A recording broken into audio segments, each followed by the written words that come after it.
同学们大家好，这节课呢，我们来讲一下芦苇以及呢粉色荷花的画法。那么粉色荷花啊，我们这节课呢是作为一个主体啊，芦苇的话呢和水草不一样啊，我们呢作为一个补景去单独来讲一下。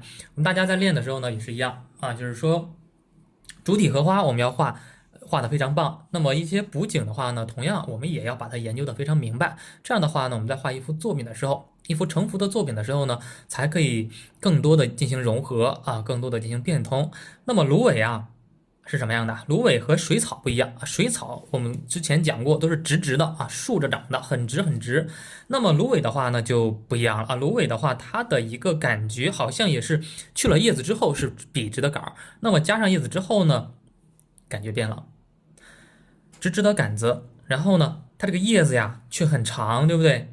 它有一个长叶子和这个芦苇杆啊，是形成一个有角度的这样一个很宽大的一个叶片，和水草它就是有区别了。包括呢，我们这个芦苇啊，大家可能知道，这个是可以用来包粽子的，是吗？可以用来包粽子吃。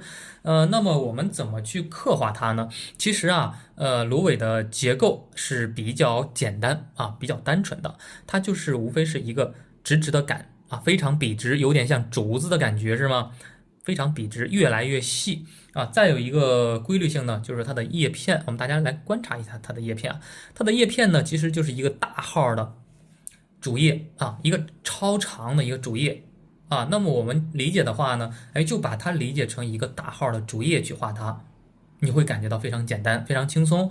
所以说，其实，在国画当中啊，有很多的一些处理手法啊，都是比较接近的。你学会了竹子，学会了这个，你再画另一个，那么呢，对你的帮助是非常大的，它是循序渐进的，是可以有所融合的。那么呀，我们来看一下，它其实就是一个大号的主叶。那我们怎么去画它呢？我下边来教大家去练习芦苇的一个画法。那么我们可以准备一张生宣纸啊，我们练习也是要用生宣纸上去练。那么这个颜色啊，芦苇的颜色它是绿色的，我们当然是可以把它用绿色去画啊，但是我们通常我们知道墨色是可以代替一切颜色的啊，一幅画面当中又称为水墨画。我们通常练习的时候呢，优先不考虑用颜色去练，优先啊我们用这个墨色。那么我们调墨，大家记住，不管是画什么。大部分题材我们画的时候呢，都是要笔尖上调浓墨，笔肚上保持一定的水分，让它笔尖墨色重，笔肚呢墨色浅。好，调好颜色之后啊，调好墨色之后，我们就可以练习芦苇了。芦苇呢，它主要是一根竖长的一个杆子啊。当然，这个芦苇的话呢，因为有每片叶子的一个交界，所以说它会有一定的什么呀？它会有一定的凹凸变化。就像小竹节一样，那我们在画的时候呢，可以啊，直直的去画它啊，稍微带点这种竹节的感觉就够了，不需要像竹子那样画的那么明显啊，有这么个感觉就可以了。这就是一杆芦苇的感觉，对不对？那我们如果说画两杆怎么画呀？画两杆的话呀，稍微错着一点，这样去画它就可以了。一根朝这个方向，一根呢朝这个方向啊，它的一个类似小竹节的结构呢，也不要让它对结啊，那就可以了，一高一低就可以了啊，很简单。如果说我再画一根，就是形成穿插了嘛，两根可以不交叉，但是三根的话呢，我们就要让它有所交叉。那芦苇杆是比较简单的，甚至你不用错它都没事儿啊，你就直接画成一条线也是可以的啊。所以说芦苇其实这个杆是简单的。难就难在它的叶子方面，画叶子的时候呢，我们要考虑到芦苇的一个叶子的聚散变化。我们呢一起来看一下，芦苇啊，它这个聚散变化的话呢，是分为两种的啊。像这个芦苇，它是风平浪静的时候，是吧？没风的时候，它的叶子其实是比较乱的，有朝左边的，有朝右边的，对不对？有朝上面的，有朝向下低垂的，被折断的啊，各个方向的都有。那么还有一种呢，比方说带点风的感觉啊，尤其是尖上的部分。那么它由于有风啊，它的叶子呢，整体的都朝向一个方向去吹啊，去吹动，去飘动，对吧？那这种状态下呢？我们一般画画的时候，画的是这种状态啊，这种状态杂乱的状态呢，我们画的很少啊。一般我们要取一个画面的一个取势嘛，构图取势，一般呢我们会画朝一个方向的，对吧？它在自然界当中确实是存在这样的状态的啊，我们要知道确实存在这样的状态。那我们画的时候怎么画呀？看这个叶子，大家仔细看，是不是有点像那些我们练竹叶的时候啊，它有一个一笔、两笔啊，两笔交叉在一起，是吗？两笔交叉在一起啊，两笔交叉在一起。有些地方呢，三笔交叉在一起，四笔交叉在一起。那我们画的时候啊，也是遵循这些规律，我们去画它。调墨的方法是一样的，笔尖上调浓墨。画的时候呢，注意啊，这个叶子啊，它就直接让它长在这些杆上就可以了。看画的时候就是长长的竹叶，用笔的时候呢。入纸的时候稍微轻一点，然后呢按下去，再提起来。最胖的地方不要在中间，最胖的地方是靠近芦苇的梗的地方，这儿是最胖的。然后突然间慢慢的变瘦啊，突然间变胖，慢慢的变瘦，这种感觉，大家呢需要多进行练习。那么画的时候呢，比方这儿是一个叶子啊，这边呢我们再加一片叶子。这边呢，我还想再加一片叶子，反复的去添加就可以了啊。注意添加的时候呢，运用我们这种穿插的规律啊，你不要画完之后啊都是平行线，它就不好看了。画的时候呢，要有一定的穿插感。哎，看这两片叶子交叉在一起了，这两片叶子也交叉在一起了，是吗？它出来效果呀，它就更加生动。这边我还想再画一片，哎。是吗？又是交叉在一起的，大部分叶子咱们画的时候都让它交叉在一起，那么这个芦苇出来效果它一定是生动的。那么画好一些大的感觉之后啊，我们会发现啊，这个画面当中它不是那么太漂亮啊，它不是那么太美，因为呢我们教大家的现在练习的呢是稍微有点模式化的，我们怎么把它画得更加漂亮呢？运用我们的国画的对比原理，把它呢丰富起来，聚散加上去。看这边，按理说应该是叶子很多的，叶子比较多，那么我们就让它再多一些。这些地方呢，我们加上一些小的啊，虽然这个上面它可能不会长这么多叶子，一棵上面，但是呢，我们要把它加上去，把它呢艺术化的加工啊，艺术化的处理。密集的地方啊，我们让它更密一点。之前画的叶子比较大，后来加的这些叶子呢，我们加的稍微小一点，有大有小，让这个叶子呀显得更加自然一点啊，让它显得更加变化多端一点。那这样的话，这边很密，这两边呢是比较稀疏的，有疏有密，是不是比之前要更加生动了呢？这还不够，那比方说我们还可以再加上一些芦苇杆呀。哎，再加一根芦苇杆，对吧？这边是最密的，这边是稍微密的，这边呢最少。看多少的变化啊，还有一个中间层次，不断的反复的这样去训练自己，那么就可以了啊。这就是芦苇的画法。当然，芦苇的话呢，我们可以把它刻画的更加深入一些。那比方说啊，芦苇我们可以加上它的一个叶脉。啊，加叶脉的话呢，我们就用一个小楷毛笔调一个浓墨。叶脉的话呢，是在芦苇的中间去练它啊，中间是它的叶脉。大家画的时候呢，没有必要说完全按照我这个一模一样的角度去画呀。大家呢，根据我刚刚讲的方法，把这个芦苇呢，私下呀多进行训练啊，多进行练习。因为呢，我们这节课啊，画成幅作品的时候，哎，是会讲到，是会用到芦苇去做补景的。好吧，那么还有一种情况就是芦苇它开花的时候啊，也就是呢芦花的形态。那么这个的话呢，就是一个芦花啊。芦花的话，我们来看一下，它的一个大的感觉其实也是比较好找的，它就是一个什么呀？啊，像一个小梳子形状一样，是吗？我们有时候可以把它拟物化啊，以物拟物化。那么它其实像不像一个小梳子啊？长长的柄，然后上面呢是有一个类似小梳子的形状一样，对不对？那我们画的时候呢，就把这种感觉给它画出来就行。看这儿是比较细的，然后呢慢慢的变粗，这儿的话呢就是那个小梳子的一个小翅儿啊，就是这种感觉，很简单，其实不难。那我们画的时候呢，我们怎么去刻画它呢？练习的时候啊，可以把这个毛笔啊调成一个稍微散锋的状态啊，不要让它太飓风，散锋。调好之后呢，画的时候啊，比方这个是这儿有一个芦苇啊，芦花怎么画呀？看还是一个长长的柄儿，是不是？长长柄儿上面呢，这个地方像一个小梳子形状一样。当然这个小梳子呢，咱不要画的那么太规矩，画的呢稍微的让它变化多一些就可以了啊，调成散锋的状态，对不对？这是一个带锋的芦花，带锋的芦苇的花，就这样画出来的。这儿是比较尖的，从这儿又长出来一条线，然后呢，看形成一个类似接近于小梳子的形状，对吧？像不像一个小梳子呢？这种感觉的就可以了。那么这边的话呢，不要让它太齐，虽然是小梳子啊，真实生活当中它这儿是比较齐的，但是我们画的时候不要让它太齐，有些笔触让它突出去，有些笔触呢让它凹进去一些啊，自然的画出它来就可以了，不要太刻意，自然啊，一定要寻求这种自然的变化。当然，我们画熟练了之后啊，你像这个芦花，我们就可以更加生动一下。比方说这儿，我想加一个芦花，是吗？哎，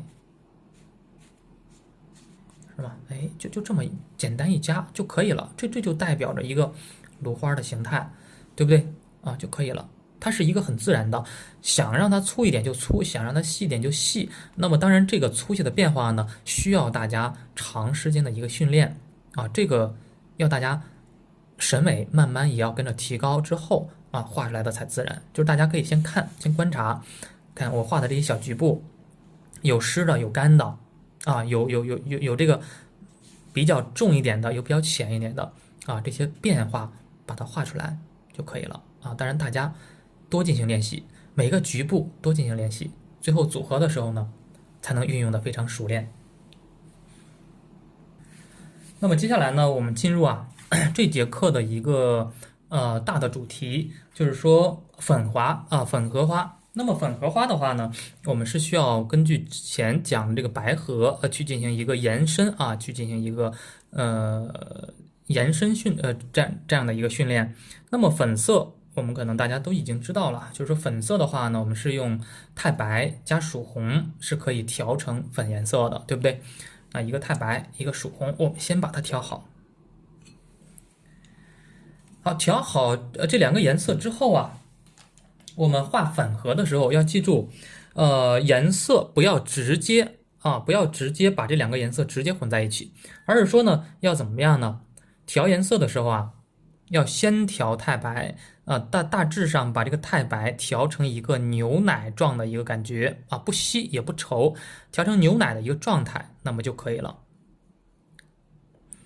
调成牛奶状态之后在盘子边缘轻轻刮动它，把多余的水分呢给它刮掉，对不对？然后呢，笔上现在已经全部都是太白色了，然后呢，再去笔尖上再调曙红。注意笔尖调曙红，然后呢，让它有一个很自然的一个过渡，对吧？笔尖是更红一点的，笔肚呢更白，它有一个自然而然的由红变粉再到变白这样一个很自然的一个过渡调好这样的一个颜色之后，这个就叫粉色大家注意这个就叫粉色，这个过渡的感觉，对吧？我们统称为粉色。那这样调好颜色之后呢，我们就可以运用之前讲白荷的时候讲的一些结构问题了。怎么去讲的来着？你看这种花瓣，我们是用双钩手法、填色手法，我们都会了。那么直接用粉色怎么去画它呢？当你学过了这个之后，你再用粉色去画的时候，你会感觉很简单。那么我来给大家做一个示范，尖上是最重的，对不对？每一朵荷花的花瓣尖上是最重的。我们用粉色去画的时候呢，也是一样，尖上用笔最重，所以说笔尖朝上，笔尖朝上。然后呢，按的时候注意它是尖上比较尖，然后呢，接下来是比较胖的，然后到了这儿呢又收笔，又比较瘦。这边比较胖，然后呢手笔比较瘦，像一个小勺子形状。这个小勺子啊是背面的小勺子。那么其实呢大家多练啊，各种各样的各种朝向的都进行练习啊。我再给大家演示一下，就是大家可以跟着我呢一起来进行练习，都是背面的。背面的花怎么画呢？看这个是朝上的，朝右边的怎么画啊？朝左边怎么画呢？笔尖就让它朝左，笔尖朝左边，然后呢压下去，像小勺子形状，对不对？提起来，这是一笔。这边我们再补上它一笔，两笔，好，一个花瓣就画好了。咱们就是能画一笔画出来，咱就一笔；一笔画不出来，咱就两笔；两笔画不出来，最后呢再补充那么一两笔。用笔越少，那么出来的效果呢，它也越精湛啊，是这样的。那么包括比方说朝右边的怎么画呀，也是一样。这个时候笔上的水分比较少了，我们再重新调一下。朝右边的话呢，也是一样。那笔尖就要朝右边了，按下去，然后呢提起来朝右边的这样一个正面的花瓣，就是这样画的。那么一幅荷花作品当中，它一定不是只有正面的，它还有侧面的为主，对吧？侧面的是非常多的。那么它侧面的怎么画呢？我们之前也是着重讲了侧面的。侧面的话呢，它就像一个小勺子形状一样，中间这个外侧花瓣的一个外轮廓。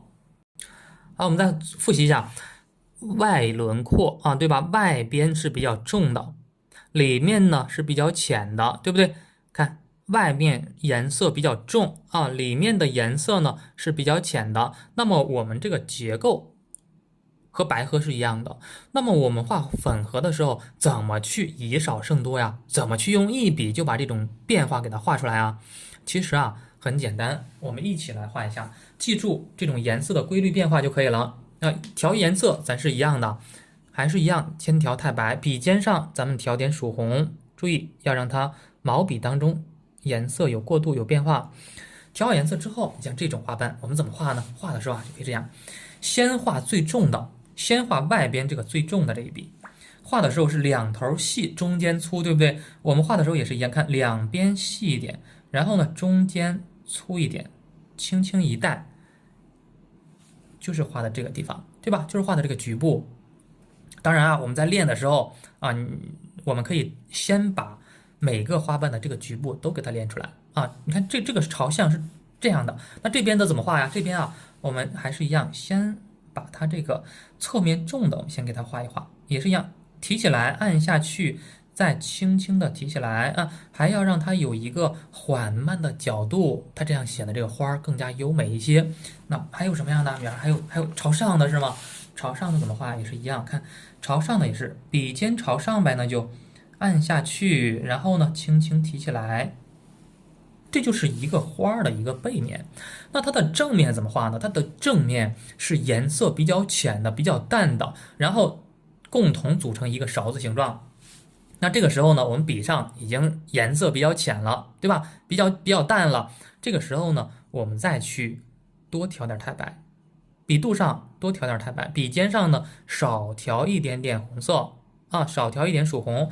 这个时候呢，用笔的时候大家注意，还是笔尖和之前的这个尖呢重叠融合，但是画的时候要注意避开之前画的那条避开之前画的那个感觉。这个弧线稍微小一点，我们再画的时候呢，弧线让它稍微大一点。那这样一画，就两笔嘛，基本上是两笔，咱这个花瓣是不是有一种勺子状的感觉啊？是不是有一种小铲刀能铲出水的感觉啊？就是这么画的这一笔怎么画也是一样，看这儿是弧线比较小，这边弧线比较大。我们画的时候呢也是一样，调一个淡粉色，画的时候笔尖和之前的尖是重叠的，画的时候呢看压下去，提起来就可以了这就是侧面的花瓣的一个结构，对吧？正面的这种怎么画呢？这种也是一样，我们也是笔尖上少量调点曙红，然后呢压下去，轻轻的提起来，对吧？那其实呢大家经过这样的练习，大家会感觉啊，其实也不是那么太难，其实也蛮简单的，对不对？那么大家呢就是多进行练习，对不对？各种角度的都进行练习。那这种的怎么画呀？这种也是一样的。这种呢，我都给大家示范几幅咱们就不看之前的画稿了我们随机的进行示范几个当然大家呢在练的过程中也要观察真实的荷花才可以因为真实的荷花，自然界当中的荷花呢，它是变化非常多的。这个是荷花那个种的地方。那还有一些，那比方说，还有一些荷花是这种状态的，对不对？这种状态的。然后呢，它的一个里面的浅色的，比较多露出来的。那这个浅色的话呢，是这样的，是这种感觉的，对不对？就是这么画的。着重注意颜色的深浅变化就可以了各种朝向的花瓣，大家呢多进行练习。那么还有一种花瓣我们没画呢，就是说呢，里面的花瓣，你看这个是背面的花瓣，颜色普遍比较重。那么我们靠近远处的，那这个花瓣怎么画呢？比方说这种花瓣，来看一下，对吧？像这样的花瓣怎么画这样的花瓣怎么画对吧？这样的里面的花瓣怎么画呢？里面的花瓣用笔的方法和这种一样，只不过呢颜色让它调的很浅一些成一个浅粉色就可以了，对吧？你调一个太白，然后笔尖上呢来点曙红，画的时候就这样，和它反方向和它的方向用笔方向是一样的，只不过颜色变浅了。也是提起来按下去，轻轻一转，提起来按下去，轻轻一转，对不对？就可以了。那么侧面的也是一样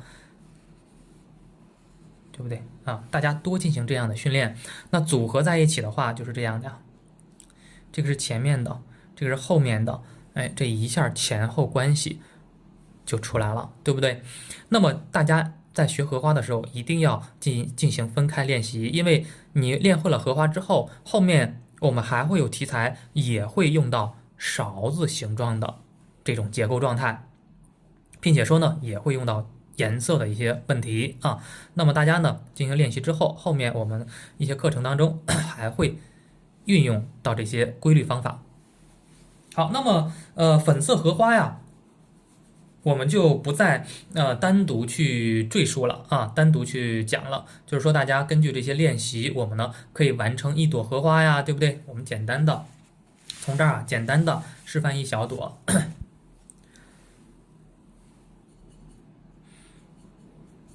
示范完之后呢，我给大家来画一幅完整的粉色荷花。运用这种绘画方法，运用这种绘画技巧，我们来完成一整幅，好吧？看笔尖上也是一样，调上曙红颜色画的时候呢，看笔尖朝上，这边我们画上一个大大的花瓣，这边呢我们来上一个稍微小一点的花瓣都是背面的。这边的话呢，我们来上一个侧面的花瓣，对不对？还是和我们之前那个一样了。后面练习白荷是一样的，结构是一样的，只不过呢，它的一个白荷是用勾线的方式，我们粉荷的话呢，就是用的这种直接有点像墨骨的感觉，直接用颜色去画的，对不对？画的全是它那个重色的地方浅色咱先不画呢，全是画的重色的地方。这边我们再加上一个花瓣是吗？这就是全凭咱想象全凭我想象画的。之后呢，再调一个淡淡的粉色，正好笔上粉色用完了，笔上粉色用光了，然后再调一个浅粉色，把它这个里面花瓣给它填补上，这些地方也是一样，把它里面的这些花瓣呢给它填补上。这边的话呢也是一样，还有一些是里面的看不到一点点的背面花瓣，简单的这样一加，简单这样一带就可以了。这就是一朵荷花嘛，很漂亮的一朵荷花。当然最后我们还需要给它进行点睛之笔，就是把它的花蕊给它点上花蕊的话呢，我们可以用黄颜色的是吗？也可以用这个胭脂颜色用这个胭脂颜色我们去点它。这样显得更加生动一些，对不对？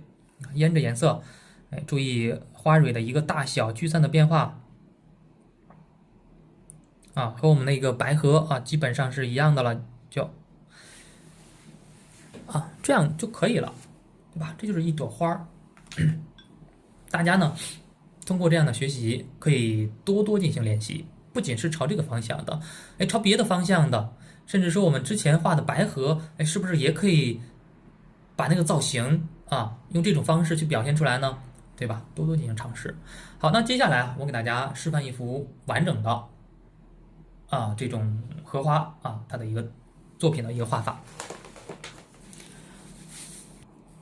好，那么这张纸的话呢，这张宣纸啊，我选择的是35×60厘米这样的啊。当然，这个尺寸大家可以有所偏颇。那比方说你用35×70的是吗？35×65的35×这个55的都没问题。那么构图方面，我大家说，我要学到大的方法、大的规律尺寸方面，包括大家去临摹一些作品，大的比例前期差不多就可以了差不多就可以。尤其是写意画，因为你看着这个比例漂亮，那么你就裁成你自己喜欢的那个比例，裁成你自己喜欢的那个尺寸第一，我们要临摹，不是照抄。临摹的目的呢，是为了学习方法、学习规律，构图方法也是其中之一的这个大家要注意。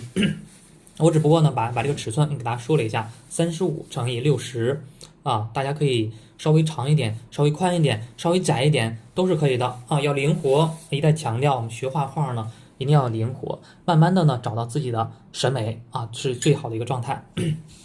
好，那么我们怎么去画呢？我们可以这个纸稍微尺寸稍微大一点了，那这种情况呢，我们可以用到大一点的毛笔，对不对？可以用到什么呢？可以用到这个疏浑阳毫。那用这个疏浑阳毫呢，我们调墨色，先画叶子，先从叶子开始画起，找到疏浑阳毫、纯阳毫的笔头也是比较大的这种状态呢，我们笔尖上注意调墨还是一样，笔尖上调浓墨，笔肚上呢保持一定的水分，一定要注意这一点，对不对？笔尖和笔肚不一样。那么调好墨色之后，我们就可以直接开画了画的时候呢，我们这儿右下角准备画一大片叶子，画的时候呢，注意毛笔的一个回锋动作有些往上带，往回收，这样把它蹭出来。那这样出来的笔触，大家有没有发现一个变化？有重的，有深的，有浅的，对不对？一笔下来之后，它都有深浅变化。那么经过我们这样反复的一个蹭那么它的一个变化呢，会更加生动，变化更加多一点。这个时候其实笔上水分已经很少了即便我们用的大毛笔，笔上水分也少了。这个时候呢，我们再调点水分再调点这个淡墨，不要调浓墨了调点淡墨就可以了。继续把它完成它。看这边，往外带，往回收往外带，往回收的这种行笔方式，一直呢把它完成它就可以了。注意这个荷叶注意这个荷叶不要把它画得太圆要把它画的有凹凸变化，对不对？好，笔上水分又太少了怎么办我们直接笔尖上，注意笔尖上调点墨，调点水分就可以了。那么呢，把它过渡一下，对不对？不要让它这么太干燥嘛，过渡一下，中间呢留有一些干干的笔触就可以了，把它稍微的把它填补一下，太干也不好看。好，这是一片叶子。那么上面一片正面的，上面呢我还想加一片侧面的。侧面的叶子呢也是一样，把毛笔重新蘸湿，重新调水分，笔尖上我们重新调浓墨，注意笔尖上再调浓墨，然后呢开始画一片浅色的叶那个侧面的叶子。侧面的叶子呢，先画它侧面叶子当中正面的部分，离我们最近的部分。注意这种行笔，按下去，按下去，按下去，按下去，这种错笔的这种感觉错笔的这种方式可以尝试一下。我们画写意画就有一个特点就是说这些用笔的方法其实是千变万化的真的是千变万化。当大家画熟了之后呢，各种各样用笔，各种各样用墨都可以进行大胆的尝试。然后呢，这个时候笔尖上我们呀再调点水分，然后呢把它后面这些稍微浅一点的叶子啊也给它画出来啊。注意，大家有没有发现这对比太强烈了是吗？我们讲究阴阳对比，但是对比太强烈了怎么办呢？我们运用之前学过的一个知识，大家回忆一下啊，用的是浓破淡的方法。现在把淡墨里面我们用浓墨呢稍微给它破一下，对吧？稍微让它有一个过渡啊，这样的话呢它不会显得太生硬。浓破淡这种方式呢，给它破除一下对比特别强烈的地方啊，破除之后，这小画它就显得更加的生动一些了，更加自然一点了，对不对？那画好这些之后呢，接下来我们就开始画上它的荷花的花梗了。荷花花梗呢，我们就要换一支毛笔了，不要用那个大的了，换一支点墨成金大号，然后呢，调一个笔尖上，看还是一样，笔尖上还是调浓墨，笔肚上保持一定水分，不要让它水分太大，调成散封的状态。然后呢，开始画它的荷花梗啊，从中间对吧，这儿穿出一个荷花梗，直接穿下来就可以了。这边的荷叶呢，也有一个荷花梗，别看这一小点点，一定要加上，不加这一点感觉别扭，加上一点之后显得会非常生动。那么之后呢，我感觉两片叶子还是有点少，那我们可以再加上一个什么样的？加上一个没有张开的叶子，对吧？没有那种完全张开的叶子，我们可以加在这边密集的这边比较密集比较多，密的地方让它更密一点。提按的变化，然后呢，把毛笔对吧？我们调一个淡墨，调好淡墨之后呢，在这儿稍微的蹭它一蹭，就是那个没有张开的小叶子的形态嘛。然后呢，再继续调一个稍浓的墨色，把它呢也给它加上去，这个荷叶梗也给它加上去继续调浓墨，调成浓墨之后呢，把这个笔锋，主要是我们在调锋，调成一个飓风的状态。调成飓风状态之后呢，画出它的这些叶脉，对不对？画出它的这些叶脉，就可以了。再点上它荷花梗上的这些小刺状结构，把整体的画面我们给它丰富一下。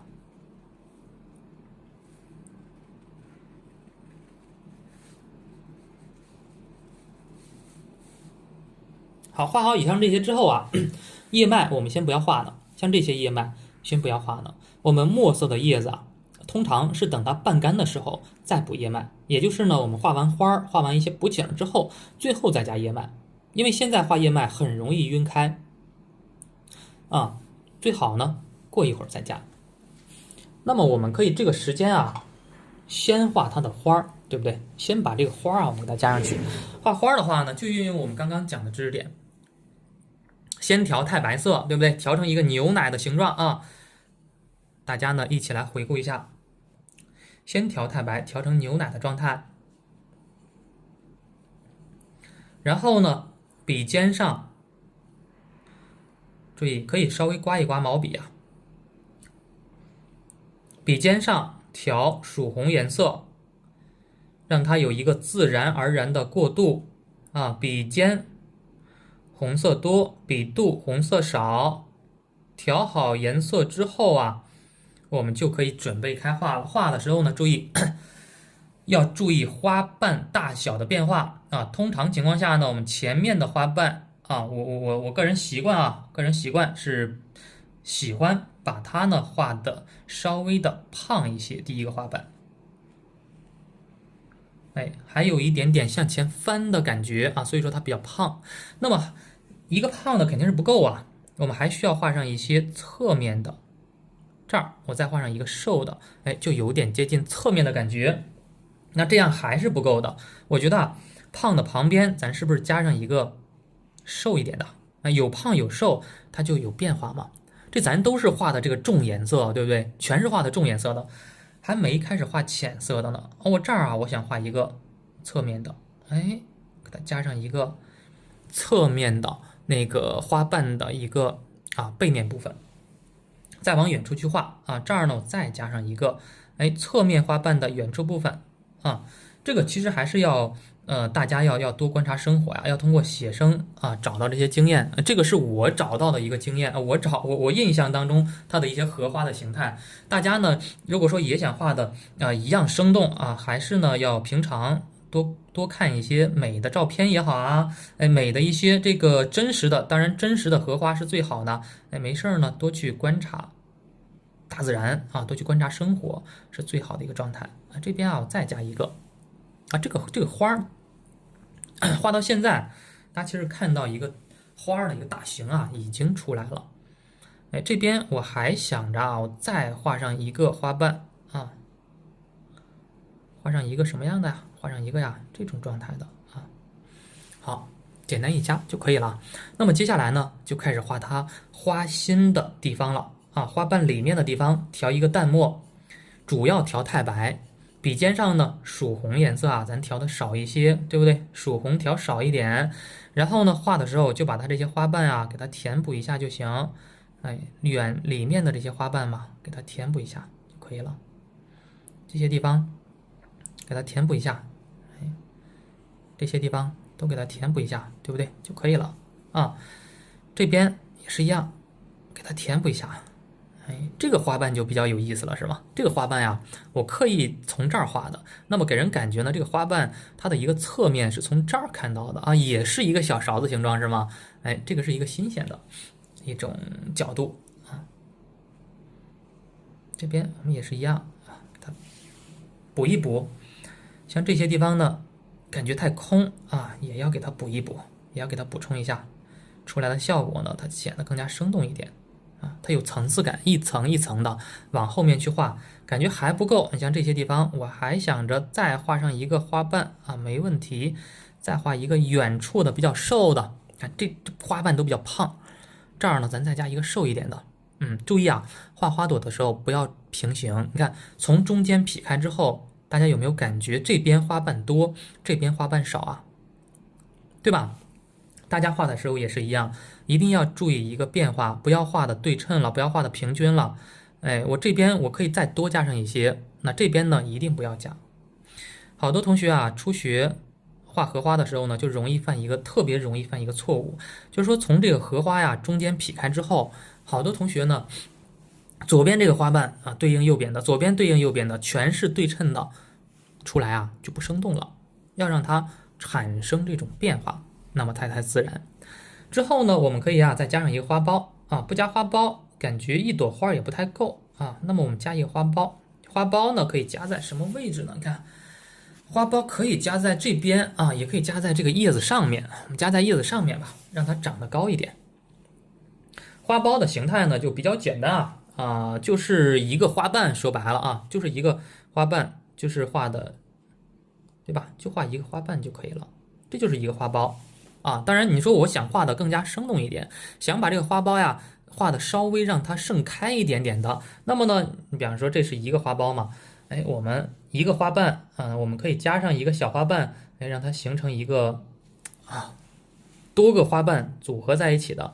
那么我想让它盛开一点的话呢，我这儿就可以画一个侧面的，对不对？侧面的这个瓣，我把它涮干净，我重新调一个淡粉色，再把这个花瓣呢，给它开了一个花瓣的感觉，对吧？就可以了就可以了。这个花瓣不要画太大，这个花盛开的，这个花含苞待放的，让它们呢产生一个对比变化，它才好看，它才生动。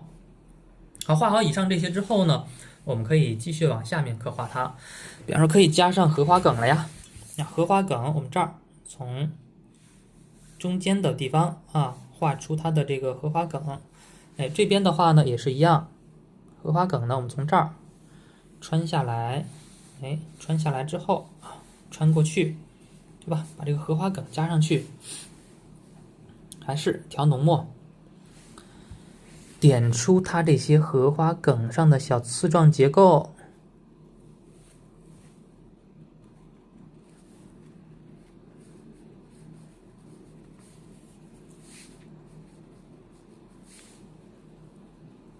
好，那么接下来呢，还差一样，就是说它的一个花心啊。花心的话呢，我们可以运用这种胭脂的点法，对不对？可以用胭脂点法去点它，直接调胭脂颜色。胭脂里面呢，当然可以加墨，可以不加，咱可以直接用胭脂去画它啊。胭脂颜色点它的花蕊。胭脂呢，我们调的时候可以调的稍微浓一些，不要调的太稀，调的浓一点，这样这个胭脂颜色它不会晕开，它很难晕开。开始点的时候呢，注意我们之前讲的方法，花蕊点的要有大，对不对？有些大，有些点小。它在纸上的话呢，适当的、自然的让它晕开一些趁着湿的时候自然的晕开一点，它也是非常漂亮的仔细看是不是晕开了那么一点点毛茸茸的感觉是吗？它是非常自然的。然后顺势把它的一个蕊丝点上去。当然这个晕开的感觉大家注意我是能控制好让它晕开一点点，大家如果说控制不好的话呢，可以等这个花再干一点再点它，就是能让它晕出一点点那没问题。如果说晕的太多，一定要注意，晕的太多之后它就不好看了。适当的晕开一点是可以的这个要注意起来。好，那么我们画好之后呢，接下来这个画画到现在呢，我们一个主体已经画好了，剩下的呢就是差叶脉还有就是补景了。补景的话呢，我今天我教大家用这个水草用这个芦苇去做补景用芦苇去做补景。那么其实整体画面的话呢，这个地方处理的并不是那么太生动这个地方你像这个荷花梗如果说从这儿长出去是更好看的一个状态，但是我们已经画到现在了，怎么办呀？看有点给人感觉是3条线交于一点了，是吗？虽然被叶子盖住了，但是给人感觉是交于一点的。那我们怎么去处理这种情况下，我们就可以运用补景去把它进行调整了。所以说，其实有时候我们画画画国画它存在一点，就是你只要能力够了，你只要水平到了，那么它是画不坏的。就这个画它都能调整过来。就像这么一个错误是吗？咱怎么把它调整过来我相信大家已经有点迫不及待说怎么办呀，是吗？有些同学可能已经就是说，如果说画到这种程度，自己发现问题了，可能这张画就不想要了，可以去调整它。通过补景的方法，把它改正过来。怎么去改呢？我们这个芦苇，我们可以画成绿色的当然也可以画成那种秋天的，就是说已经枯萎的赭石色的芦苇都可以。那这幅作品的话呢，其实我们画的是盛开的花那么它的芦苇呢，基本上是绿色的状态。莲蓬多我们画赭石色的，花盛开的多我们画绿色的芦苇，这也是符合自然的规律的。花青加藤黄调成一个草绿色，对不对花青藤黄调草绿，然后呢，这个花青颜色可以适当多一些，草绿颜色适当少一点，对不对？不要让它太发黄显得太鲜艳，这个绿色让它发蓝一些。调好颜色之后刮一刮，把多余的水分我们给它刮掉，然后呢，在笔尖上注意，笔尖上呢我们再去调一点点的墨色。好，然后呢，咱们就开始画了画芦苇了。芦苇的话呢，运用我们刚刚之前讲过的知识点，先画芦苇的一个类似竹竿的形态注意画芦苇的竹竿，我们就已经在调整画面了。这个地方我加上这么几笔芦苇杆之后，大家还有那种3条线交于一点的错觉吗？是不是就破开了呀？芦苇你要把它引过去，对吧？你要把这个芦苇，因为芦苇我们调的颜色比较重的，把它呢引到一边去。这样的话给人感觉它就没有那种3条线交于一点的感觉了。比如说这个点下面这个荷花梗呢，被我们用芦苇给盖住了，好大一部分被芦苇给盖住了。那盖住之后的话呢，对吧？盖住之后给人感觉就没有那么明显了。所以说我们画芦苇的时候呢，不是随便乱画的，是围绕这些荷花梗去画的，对不对？围绕这些荷花梗去画的，包括画水草也是一样，围绕这些荷花梗去画它，因为荷花梗太单调了，太单薄。我们呢画这些补景的目的啊，就是让它丰富起来，让画面丰富起来。包括这边也是一样，感觉太单调了，我们给它丰富一下，对不对？给它丰富一下就可以了。先画上芦苇的芦苇杆，画的可以再细一点都没事儿。注意啊，画的时候也是一样，看按下去提，按提的变化，粗细的变化要加上，重点就是芦苇。现在有点像水草，芦苇的话呢，就是在这基础上加上宽大的叶子啊，有点像大号的竹叶，对不对？调色咱是一样的，画这个宽大的竹叶啊，注意用笔是提起来，然后按下去再提起来，按下去再提起来，长长的大竹叶就可以了，对不对？注意有些叶子比较长，有些叶子啊比较短比较小，有些叶子呢很密集，有些叶子啊很密集，有些地方的叶子呢却很稀疏，对吧？注意看这边叶子比较多，这边叶子比较少啊。那么这边叶子稍微重一点，这边叶子稍微浅一点，有深有浅啊，有聚有散。叶子和叶子，主要的叶子呢都是有交叉关系的。看这两片交叉在一起，这两片交叉在一起，对不对？感觉没颜色了，我们继续调点颜色。这边呢也是一样，看密的地方让它再密一些，包括像这个地方已经很密集了，我们还是让它更加密集一点，这样出来的效果呢，它才有疏密的这种变化呀，更加的强烈。就是这样的，密的地方让它再密一些，稀疏的地方呢让它再稀疏一点，不要加，像这些地方不要加，不要动，对不对？这些地方呢也是可以简单的加上这么两片，这儿要加的很小心啊，很小心啊，就不要加的太多，加太多会破坏它这个画面，加少一点，小一点，对不对？不要加这么大的，小一点。那么整体的一个芦苇的感觉呢，是风的朝向是从左朝右吹的就可以了啊。那么接下来啊，我们再画上一些补景啊，比方说画上一些浮萍，或者是呢画上一些这个小泥地都可以。画浮萍吧，浮萍比较简单一些，调藤黄啊，笔尖上调点花青，然后呢调好这个颜色之后啊，我们笔尖上再少量的加一点点墨色，画浮萍，把这个毛笔放平，放平之后啊，就在底下，注意在底下画上这些小点平点。点的时候呢，有些点大啊，有些点小，有些地方呢浮萍比较多，比较密集，大家注意不要随便乱点，点的不要太多，但是每一点呢都要精致。看这边比较密集，这边比较稀疏，有密有疏是吗？有密有疏，它就好看啊。有大有小啊，这边当然也可以加上一点点，不要加太多，就加这么一点点就够了，真的就是一点点，对吧？那么最后呢，我们再把整体画面加上它的一个叶脉啊，加叶脉的话呢，我们就直接用纯墨去画就可以了。就可以用这个比较浓的一个墨色啊，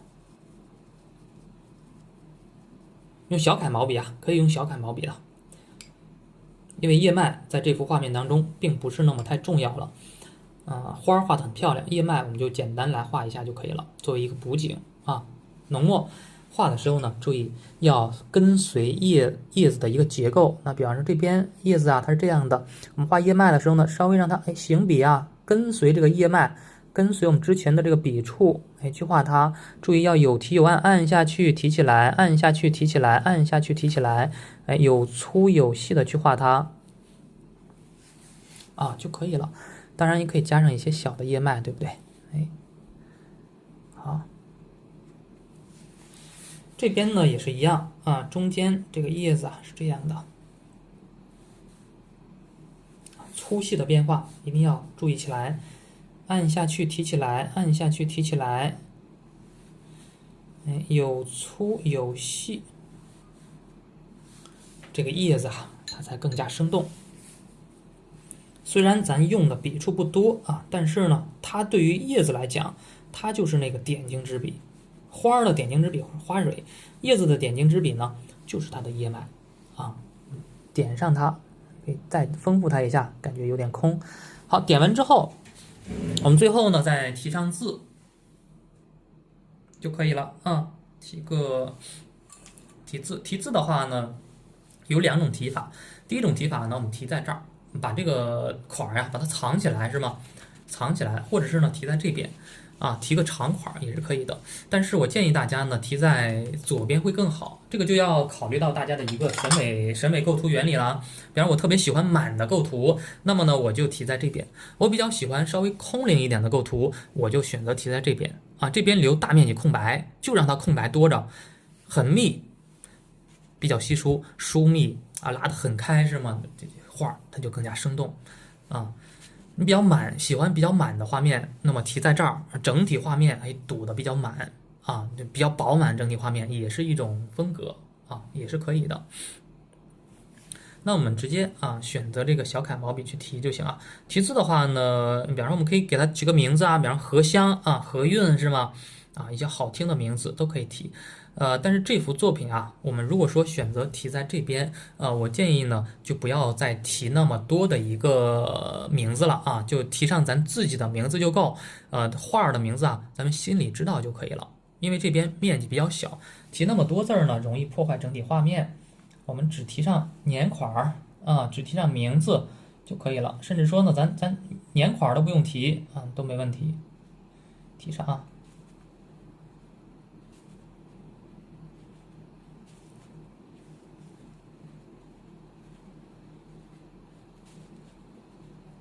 好，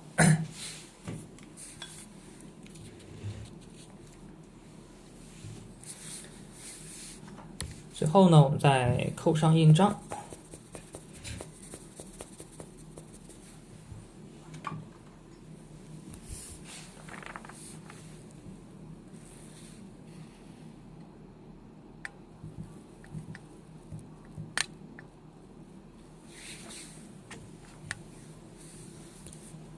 好，这样的话呢，这幅粉色的荷花呀，我们就完成了啊。之后呢，你像这些浮萍，我们可以再进行简单的加工，点上一个小黑点儿是吗？中间，哎，它也是非常生动、非常漂亮的啊。包括这些芦苇的话呢，如果说想加一些中间的叶脉，也是可以加的啊。反正像这些地方加上一些小叶脉也是可以的。当然，这个加不加这个叶脉呀是无所谓的，就是说看你想要画的更加细腻一些，就加一加啊。不加的话呢，就是那种啊比较豪放一点的啊，也是可以的。好，那我们这节课呢就讲到这里啊，大家呢除了画这一幅啊，可以多多进行尝试，多多进行练习。